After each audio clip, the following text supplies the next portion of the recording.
We have Hristo and Vlad with us, who are co-founders of Scalahosting and S-Panel. Both of them are extremely cloud savvy and serial entrepreneurs. Today, they'll be talking to us about the hosting angle of Joomla and how they are kind of using their new product called as S-Panel and taking the hosting industry by storm with this new offering.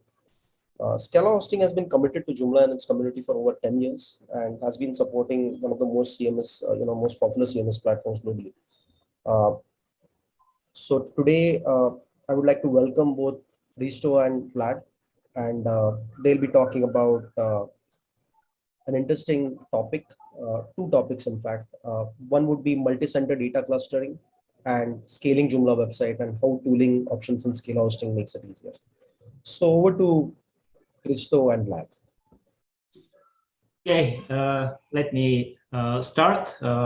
First of all, thanks for inviting us on this exciting event. My name is Hristo. I'm one of the co-founders of Scalahosting, also the CEO. I will be very short to explain quickly the story with Joomla and our successful collaboration model. We started like 2 years ago as exclusive VPS provider for Joomla org. And since then, we are also sponsors of the organization to support the large Joomla community. A few words about Scalahosting. We are a hosting company, obviously, but we have our specific focus on the managed VPS technologies. And what make us different compared to the many other hosting companies, is that we are also a software development studio, and we tend to develop almost every piece of software that our customers use ourselves in-house. That's how we power up our collaboration with Joomla, because we all know that this is the most popular CRM for web designers and web studios, and they always need more than what's available on the market, and that's where is the sweet spot for all of us, because we are always ready to listen to what the end user needs, and we always develop those features that are most necessary and most useful. Now that we put 2 years under the belt with the Joomla organization, we are in the phase to start doing even more exciting stuff with them. And for you to know more and to hear more, I will leave the floor to my partner in the company, Vlad, who will tell you what's going on in our development team recently. Okay, hello from me, and thanks for inviting us to participate in this webinar. So let me start by telling you about what news we have about our Joomla partnership. Basically, the first thing I would like to start with is the Joomla integration we just completed, let's say, a week ago. And I would like to show you how that integration helps Joomla users manage their Joomla websites much easier and saving lots of time. So let me share my screen. Okay. There we go. Do you see my screen? I guess yes. Yes, you're live. Okay. Okay. So I'll start by logging into the S-Panel admin interface, and I will quickly jump into one of the accounts. This is my test server. Here are all the features that are available for the S-Panel users. This is the user interface. And in the software section, we now have the Joomla Manager, which allows Joomla fans and users to be able to do multiple things related to managing multiple Joomla websites and Joomla installations. First of all, the first and maybe the most time-consuming feature is the one-click installer.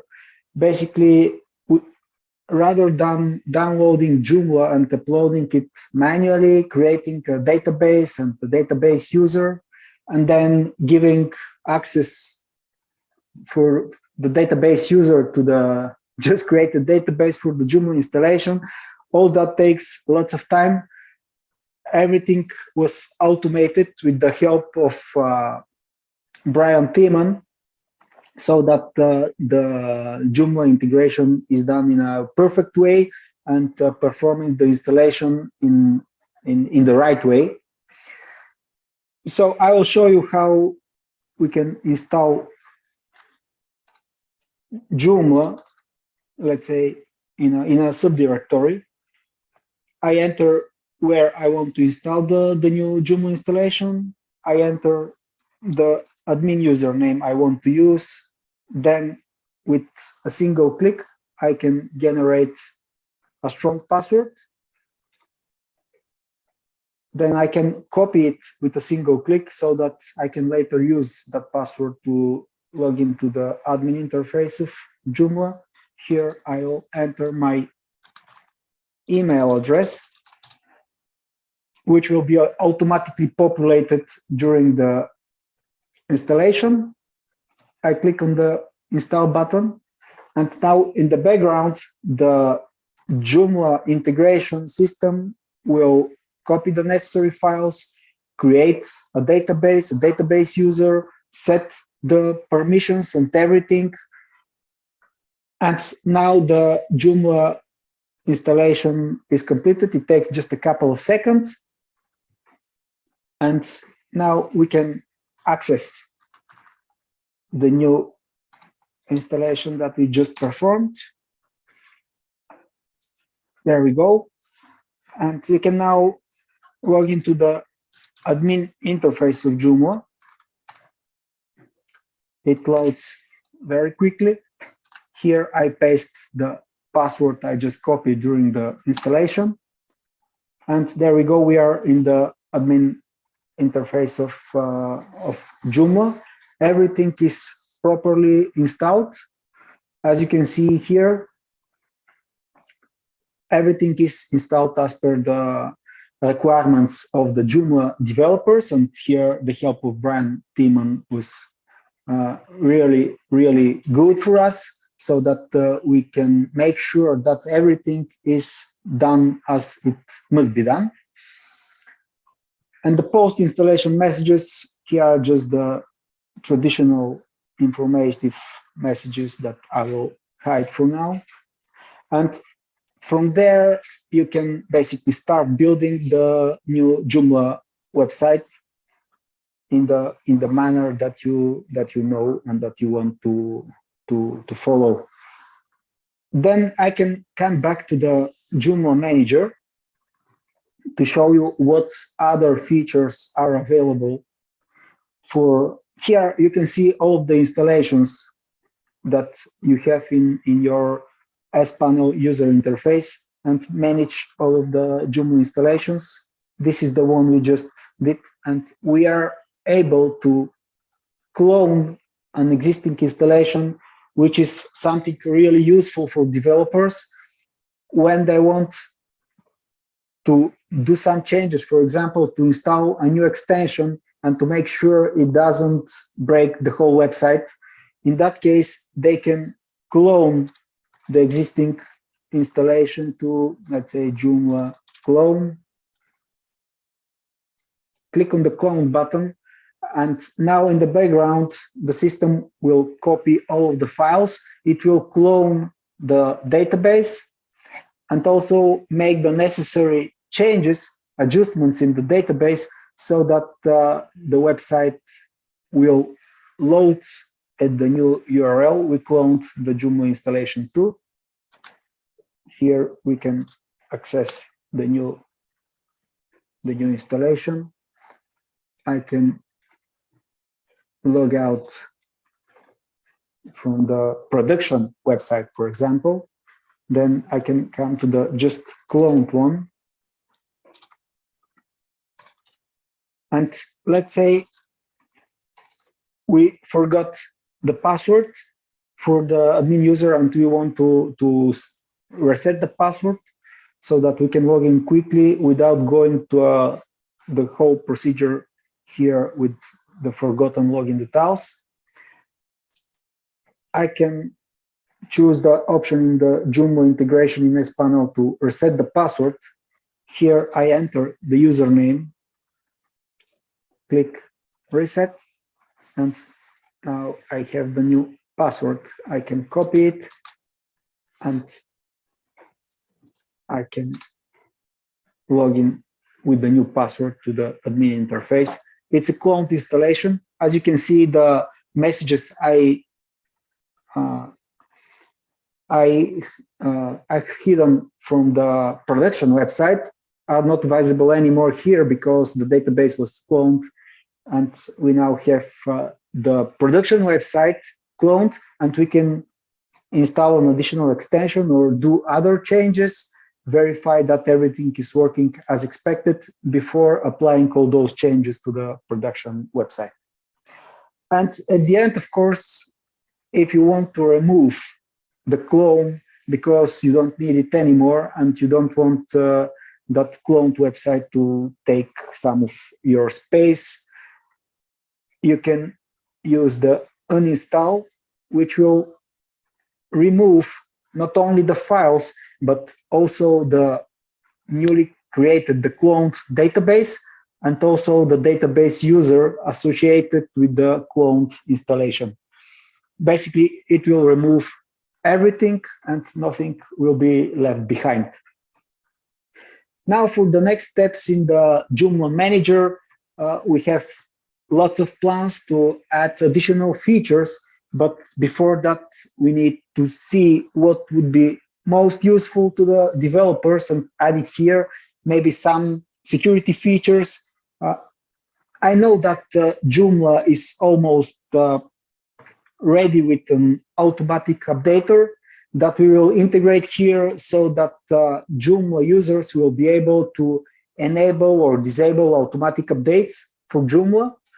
And the Joomla manager will be performing those updates automatically if the user decided to keep that option enabled, of course. And maybe we will also look for more feedback so that we can see what else would be useful for the Joomla users and developers so that we can implement it as well. That's for the Joomla integration in S-Panel, and now I want to share another document which is about another, maybe the most exciting feature in S-Panel since since some years, I would say, because it brings a new type of service for the hosting industry, because it is not something that is traditionally offered by our competitors and most hosting providers. And this feature is called Multi-datacenter-clustering, which allows a website owner to have their website running from multiple data centers at the same time. And if one of the data centers stops working, for example, due to some disaster such as flood, fire, or power outage, or whatever you call it, at that point, the website will continue to operate from another data center in the cluster. Let me share that document so you can, okay, here we go. I will get to the point where you can see it illustrated. Basically, we've got three main types of S-Panel clusters, depending on how many data centers you want the cluster to be working from.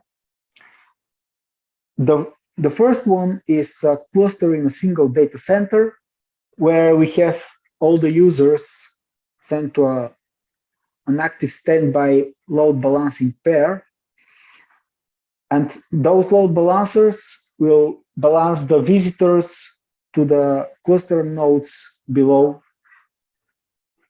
3 is the minimum for the cluster nodes. The traffic is evenly balanced between the 3.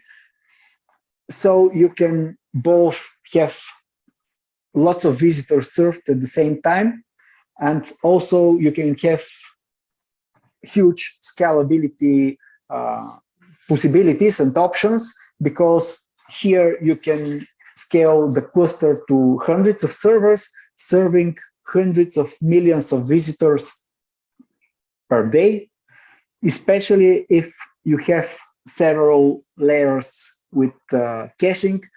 Here we have caching on multiple layers on web and also on database layer with big database clusters with the Galera 4 clustering, and also with multiple master and standby servers, plus the max scale database load balancing proxy software, which allows to configure the SQL queries to be sent to specific servers. For example, you can execute the select statements just on the standby, on the slave MySQL nodes, and also the update and insert statements on the master servers, so that they are then replicated to the whole database layer. The second cluster type is a multi-datacenter cluster, which includes 2 data centers in an active standby setup. That means all the visitors are served by data center 1. And if data center 1 fails, we can fail over so that the data center 2 becomes the active one, and all the visitors are sent to data center 2 until data center 1 is repaired and is healthy again to serve visitors. Here we have one and the same setup with load balancers and cluster nodes, so that we are sure that if data center 1 fails, data center 2 will be able to have the resources to handle all of the visitors. The most interesting and the most complex setup is the multi-region cluster setup, where we have multiple data centers in multiple regions, and also the visitors are forwarded to be served by the servers that are closest to their physical location. For example, you can see here in this example, we are using 3 data centers. 2 are in the US, in New York and Dallas, and the third one is in Europe. And that means traffic from Asia, Europe, and Africa will be forwarded to Europe and served in Europe, while America traffic and Australia will be served from the data centers in the US. If one of the data centers fail, the website continue to operate normally. The different thing here is that the setup is not active standby. It is an active configuration where all of the servers in all data centers and regions are actively serving visitors at the same time. And here we have the same setup with load balancers and cluster nodes in all of the data centers. We can include even more data centers here. They can be 5 or 4. And the whole thing is monitored from multiple monitoring nodes that we run internally to ensure that proper failover is performed and proper fencing mechanism is in place to avoid data loss or downtime in case a data center in any of the regions stops responding. Regarding the technologies that are available to be used in any of the cluster configurations and the cluster types I just explained about. Basically, all of the technologies that are supported in sPanel are also available in those cluster setups. And sPanel supports all of the major web servers, including Lightspeed Enterprise, OpenLightSpeed, Apache, and also Apache plus Nginx running as reverse proxy and handling just the static content. On the database layer, we have MariaDB, Galera 4 cluster, where we can have multiple master and slave nodes, and also the queries to the databases balanced using the multiple max scale instances. In that way, both the web servers and the database layers may scale significantly in all of the data centers that are part of the cluster. The most complex part is the distributed storage, the high availability distributed storage system. And here we use a combination of different software, including in-house built distributed storage software to achieve high availability and also to achieve distributed storage between multiple web servers in different regions. This is really the most complex thing in such a cluster to be achieved.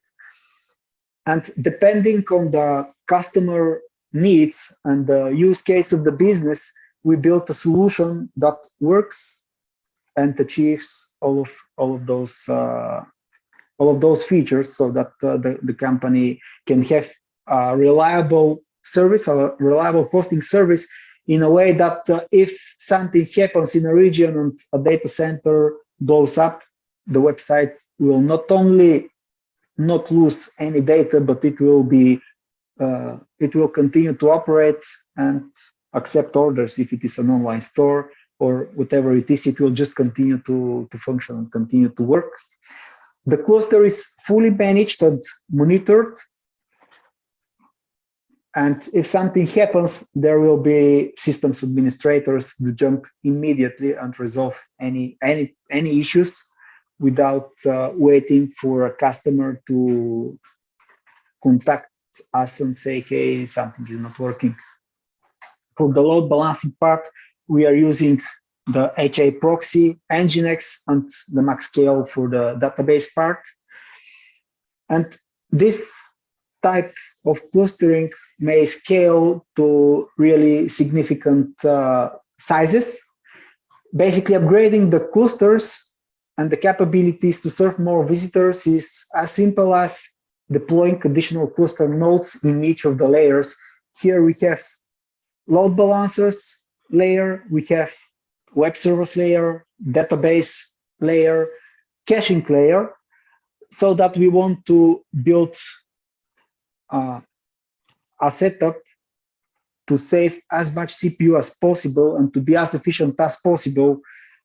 So a cluster with 6 nodes, I tested that it is able to serve over 70 million visitors per day with the proper caching in place.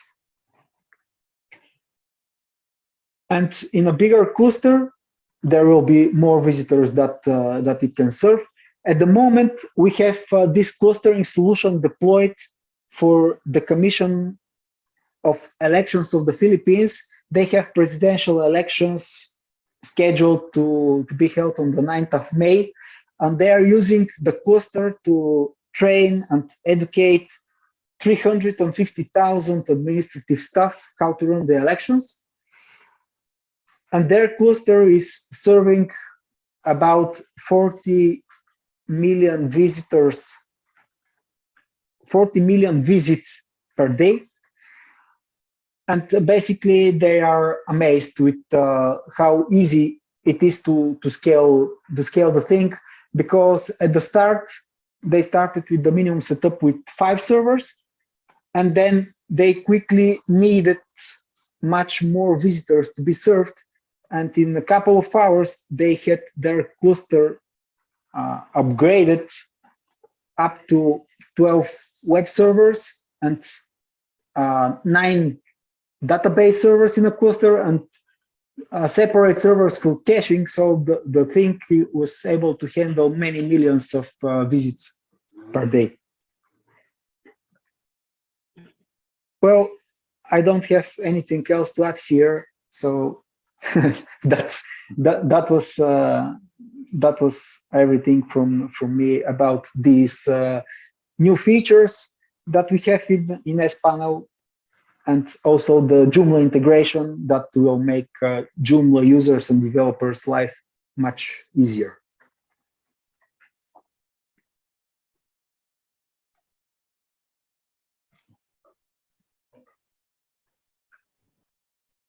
That was really awesome, lad. The scaling aspect really interests us because we have built one of the most scalable websites in Joomla in our times. So the Aadhaar website, which is the unique identity system for India, which is probably one of the highest traffic websites, was built in Joomla. And when we were scaling it, of course, that's a more or less static website. So challenges were probably way lower than a website needing a login and stuff. But the amount of traffic it receives is amazing, and Joomla can scale to that if you can provide the right hardware behind it, the right architecture behind it.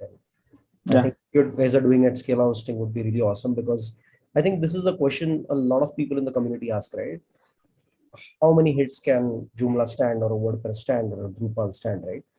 And that's always a very subjective question. It comes from, there is so much that goes into it, and there's never a straight answer to it, right?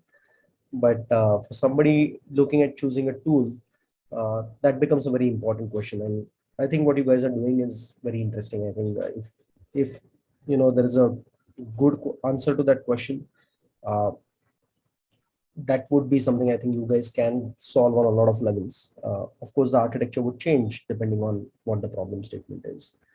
So we have some questions from the audience here. So we have Joe Joomla, who is asking about how does analytics work with multi-cluster setups? Do you need separate analytics for each location? How does that work? Well, if you refer to Google Analytics, basically the same data is always available to all of the web servers.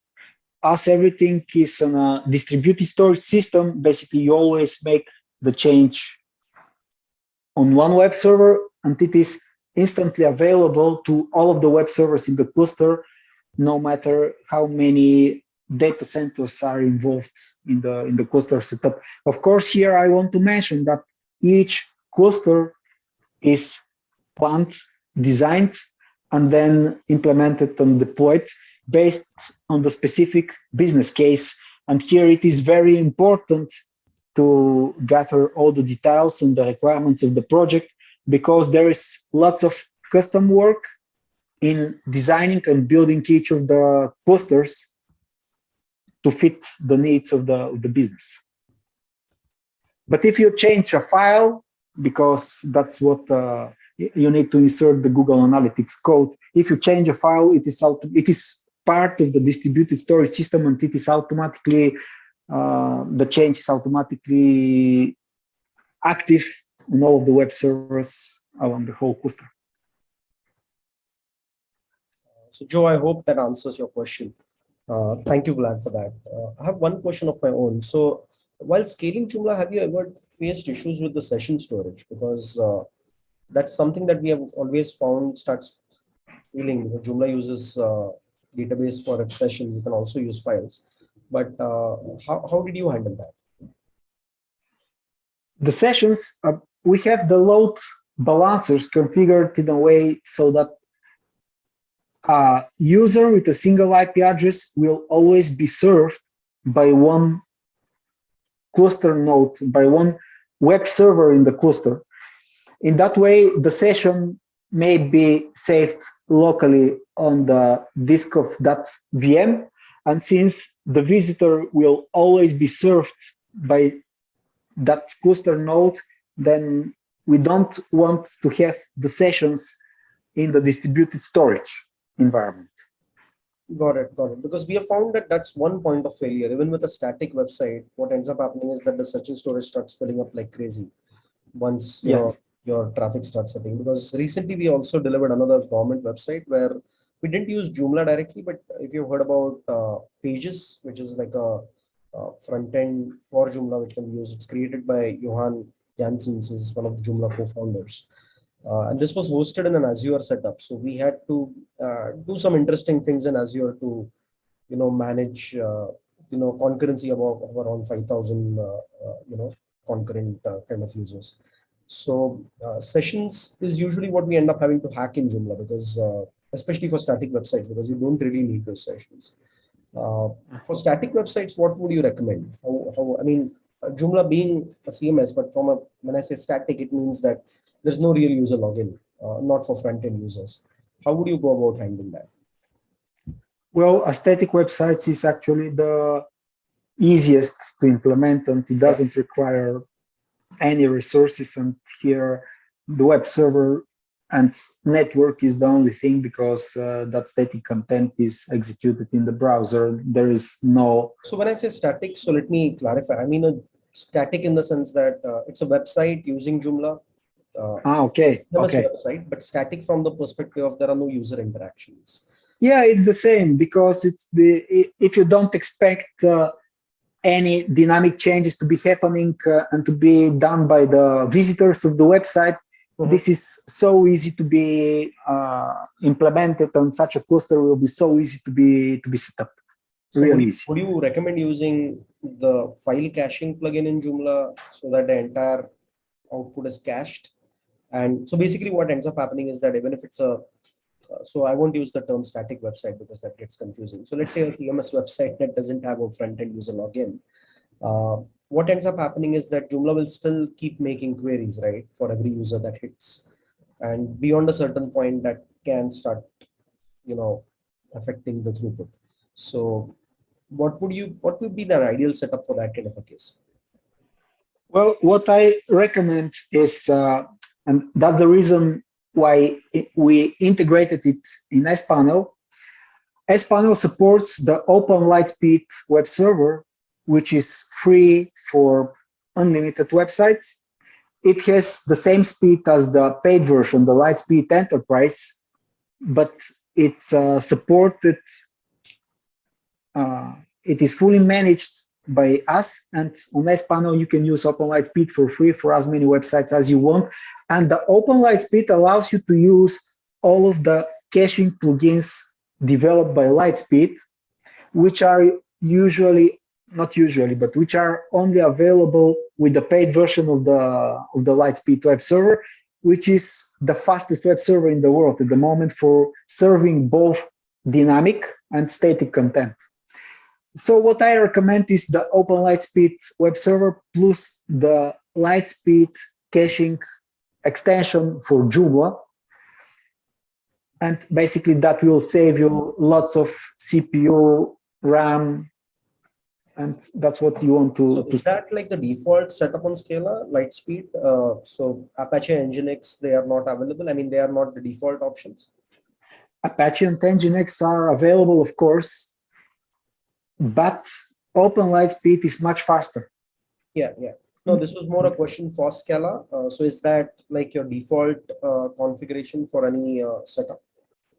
Our default configuration comes with Apache, because there are so many websites that are using different things in htaccess that are supported by Apache.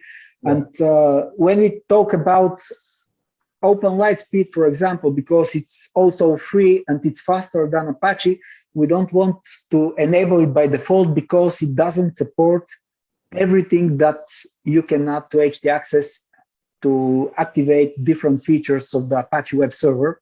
OpenLightSpeed supports most, let's say 95% of the motor write rules you would have in an htaccess, but it doesn't support everything.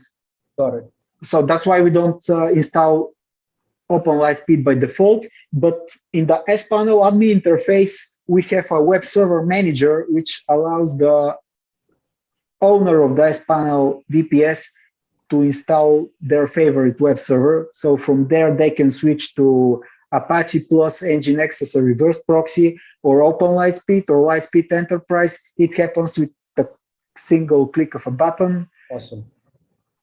It's really easy. It doesn't require any technical skills. Everything is automated and happens in the background. That's fantastic. I think that's really good to know. I'm sure a lot of the users and viewers today will find that useful, because scaling Joomla is a very hot topic, Yeah. that everybody wants to know about. And it's always, as I said, it's not an easy answer always. It comes with a lot of parameters. So one more question that again I've seen come up a lot of times. So with Amazon, AWS, and Azure, where would somebody in what case would someone use Scala hosting or any hosting provider versus uh, when would you choose something like Azure or a GCP or a EC2? Well, that's really up to the business where they want their website to be physically hosted. Mhm.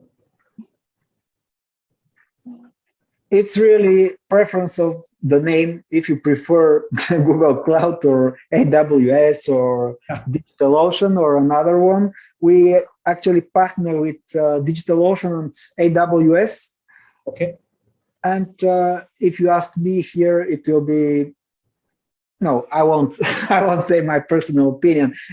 Anyone can have their own opinion, and they can choose whatever cloud vendor they want to use. It can be AWS or whatever.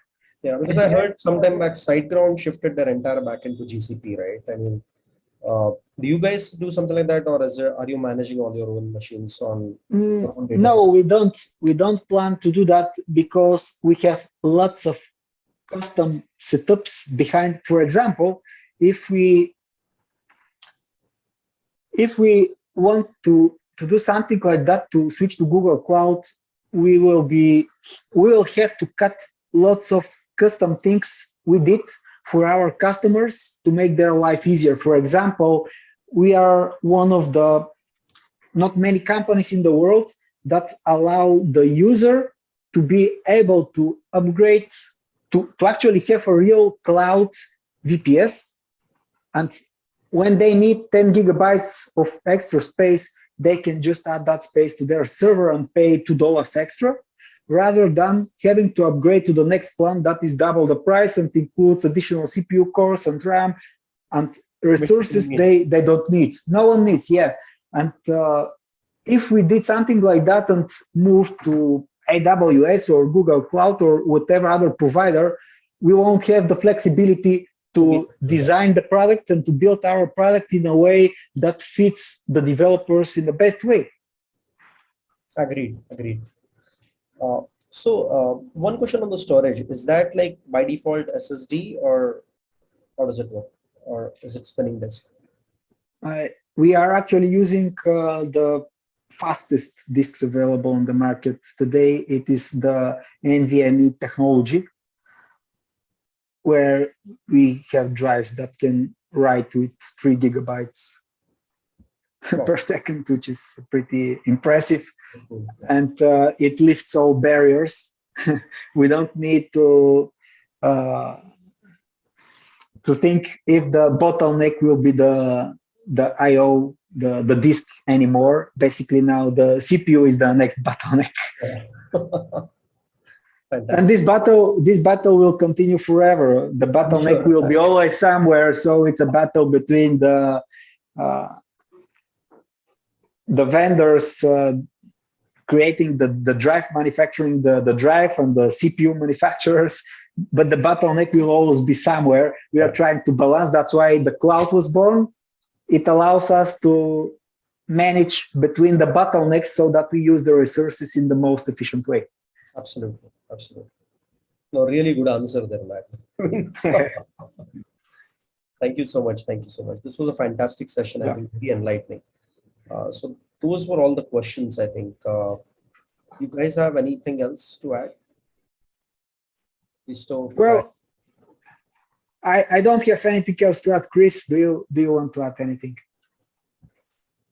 Yeah, I also enjoyed the presentation, although we are every day together, but we rarely have the time to speak about this, to be honest. So I enjoyed it quite a lot. What I can say, just stay tuned, because some exciting things are just behind the corner for what we are developing with the guys from the Joomla organization.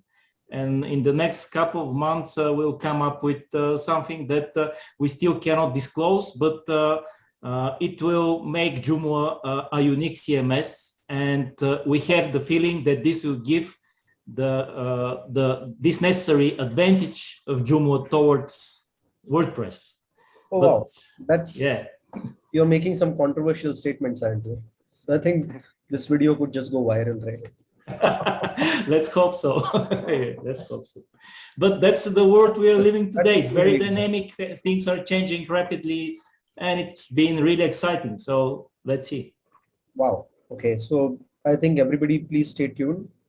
We'll be hearing something. So is there a date? So when should we expect that? In the next couple of months, we are now drafting and making some important plans how to do that. But we're pretty fast here at Scala with our in-house development team. We can be very flexible and very fast when we see something that makes sense and should be developed for the benefit of the end user. That's really exciting. That's really exciting. Looking forward to hear, and we'll be following your Twitter and staying tuned. Yeah. Okay. Thanks, guys, once again for inviting us. It's been a pleasure, and all the best. Thank you. Thank you. Subbu, over to you.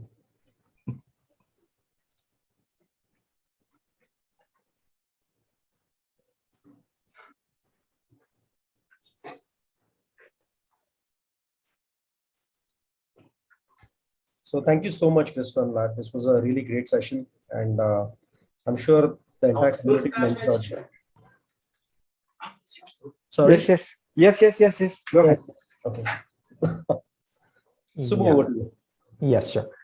So thanks, Hristo and Vlad, for joining Joomla NXT and delivering an insightful session on scaling Joomla sites and multi-datacenter clustering. It was a pleasure to host you, and we will look forward to speaking more often with you in these forums. Perfect. Thank you so much for inviting us, and it was a pleasure for me to participate and to share more about our partnership with Joomla and the new features that we are adding to Espanol. Absolutely. Thank you. So one more good thing is that this weekend, another great event is coming up, that is Joomla Day USA 2022. Registrations are still open for the event, and we would recommend all our Joomla audience to join some of those amazing sessions. So this is on 22nd of April and to 24th of April 2022, this weekend. So yeah, so we are here to the end of the session. Thanks to all the audience. We really appreciate your time to hear us, to be part of this Joomla NXT series. Please stay tuned with all the social media handles of Techjoomla. Visit our website, www.techjoomla.com. To know more about our product and service, feel free to reach out to us. Thanks a lot. Looking forward to more of these events. Thank you very much. Bye-bye, everyone. Thank you. Bye.